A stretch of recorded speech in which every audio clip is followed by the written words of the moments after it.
What's going on, everybody? Welcome to Gmias World. And as we wrap up Wildcard weekend on this Sunday, January 6, 2019, you would not believe that this dude Parkey for the Chicago Bears, he actually hit the upright and like the bottom part of the actual goalpost. I don't know how he did it, but shout out to Coach Pederson for being able to call that timeout because he made the first one. We've all seen instances where a person calls a timeout and they miss it and then they make it after the timeout. This was just, it was probably destiny for the Eagles, man. That's why I never counted them out once they put Foles back into the lineup. Now, remember this, guys.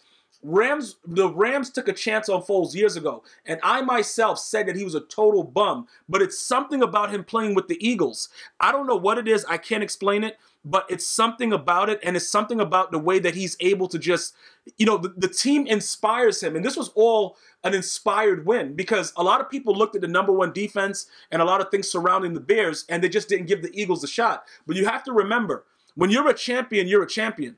You know what I'm saying, bro? You gotta stomp a champion down into the ground in order to get that crown. And, the Bears weren't able to do it. Now, the first half of the game into the second half, Khalil Mack was, in my opinion, non-existent. He made a couple plays here or there. But this is the reason, guys. This is what happens, right?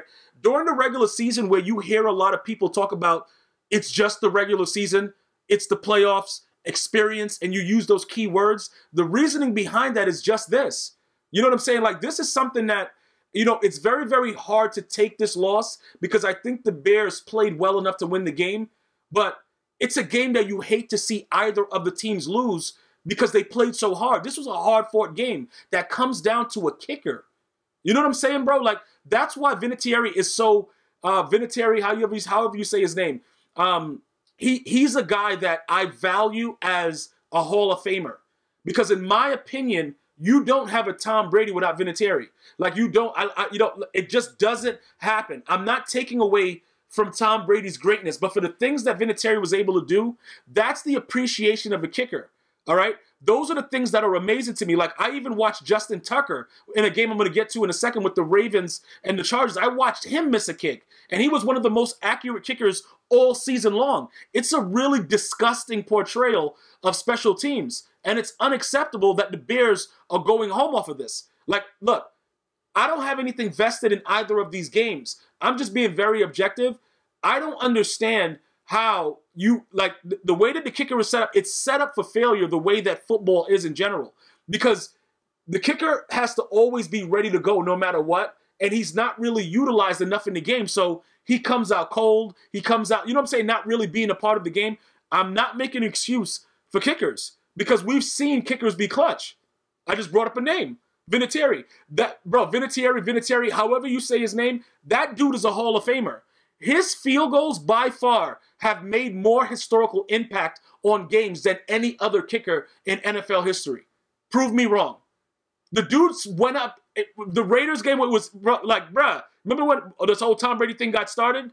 Went up in the snow, ice, everywhere, craziness, and makes that kick. All these kicks that he made in every Super Bowl, I don't think there's ever been a kicker more valuable. And I like what the NFL did in pushing the extra points back and doing a lot more that, put a little bit more emphasis on special teams. But I think it's very, very difficult to have a game come down to a kicker. So what's probably going to start to happen, I think a lot of teams are going to just start going for it. You know what I'm saying? Like, in games like this, when it comes down with like 10 seconds, it's very, very difficult to say go for it. Obviously, you're not, Aaron Rodgers, and you're not going to get a Hail Mary off. But it's just like, I don't know how to feel about it. Because I'm not an Eagles fan, I'm not a Bears fan, I'm not a fan of any of these teams. I just watch the game, and I like certain players here and there, but I don't, like looking at the fans, the faces of those Bears fans. That has to hurt, bro. Because like I said, Trubisky made a back shoulder throw that was like Peyton Manning-esque to put you guys in a great position to win the game. And you have a kicker that comes out and does what he does, bro. Like, they even put up a stat. Like, I don't know if you guys peeped the stat. The dude actually, what is he? He was tied for like second with most kicks in the entire season. So why is he still on the team? There's a lot of other kickers that are available that could have done just that. You know what I'm saying? If you want a guy to come in and kick field goals and miss them and pay them hundreds of thousands of dollars, I'm pretty sure anybody listening to this podcast, myself, a little baby, an antelope, Any of us will take that money to go and miss kicks. We can all do it. If you're not doing, if you're not kicking the ball up to par, like that Chargers kicker is unbelievable. That dude was like, boop, boop, bro, accurate. Let's go. Let's get it. Ready to go. Like, let's do it. This idiot comes out to close out the game. Okay? And granted, this is where champions are made. You make this kick, you change history for the Bears. So it's a lot of pressure, but it's still no excuse because that's what you prepare for. And that's why there's such a small percentage of the population that is able to play in the NFL. So I can't, you know what I'm saying? I can't make an excuse for him. Because like, say for instance, right, we've all had family members or ourselves that have gone under the knife and gone for surgery. If that doctor's nervous because he's like, you know what, bro, I never did this before. You know, this is my first time. I got to pop my cherry. And he messes you up. That's it, bro.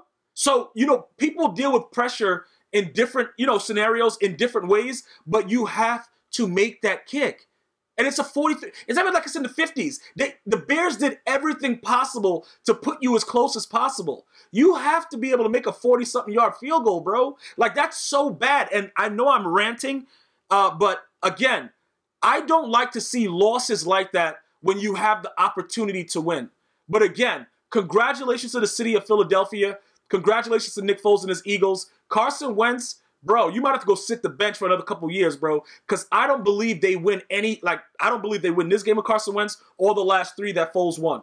And I'm just being completely honest about it. That's just straight factuals. Now we're going to go over to Lamar Jackson, and we're going to go over to Phillip Rivers, who was so happy at the end of this game. I think his wife is already pregnant automatically, and he's on his 9th child, like literally. He was so happy that I think his brain powers has enough to get right into her body and impregnate her because he was so happy. On the other side of the token, Lamar Jackson, I know it's his first playoff game. I know he's the youngest quarterback to ever play the playoff game. He had a horrendous start. The crowd was booing him. People were upset about it. I understand all that. I understand that, you know, the coach decided to not go to Joe Flacco. And, you know, that decision is definitely warranted because although he's a Super Bowl MVP and he's done very well in the playoffs, Joe Flacco, I don't think they win the game with Joe Flacco anyway. I just think the Chargers played a lot better. But I think they game planned very well for Lamar Jackson, and he just wasn't able to hit anybody, you know, when he was supposed to. Obviously, the game ends a little bit more exciting and there's momentum, but this game was over at the half when it was 12-zip or whatever it was. Like, you already knew, like, this dude is not out there doing anything. He's not at that point yet.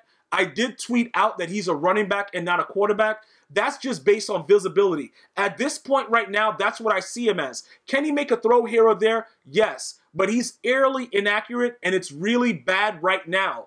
That doesn't mean that he can't work on it. That just means that right now he's pretty bad at being a quarterback. All right? That's like I said, I wish him the best. I think that, you know, Harbaugh with his gut, I think that diminishes his confidence if he is benched. And I know some of you guys are going to say, who cares about his confidence? I just want to win the game. That's what real Ravens fans do. You guys showed me, the city of Baltimore showed me a lot. When you booed him out, that was crazy. I wasn't expecting that. But again, it's about winning in the playoffs. But honestly, I don't think Flacco would have won this game either way.